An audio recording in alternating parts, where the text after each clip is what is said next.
այստեղ խոսում ենք, ասում ենք, որ Արցախի հարցը լուծված էր։ Արցախի հարցը լուծվել էր ռեալ,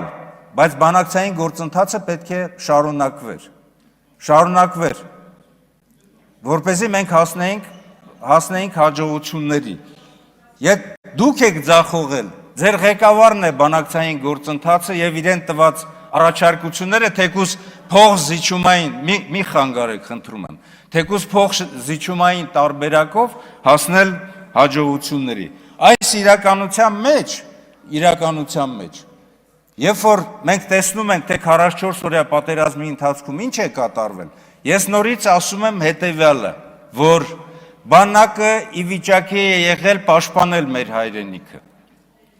Հակառակորդը գլխավոր հարվածի ուղղությամբ հասել է մինչև Շուշի ուղիգծով 52 կիլոմետր, մինչև Սև լճեր Գորիսի 92 կիլոմետր, մինչև Գորիս, Կապան և Մեղրի այդ հատվածները 80-85 կիլոմետր այն ուղղությամբ, որտեղ որ Հայաստանի Հանրապետության իշխանությունները պետք է մոբիլիզացնեին, բանակին թիկունք կանգնեին, որովհետև 285 կիլոմետրից, ինչպես էլ խոսեք, 265 կիլոմետր մեկ ամսվա ընթացքում պահպանվել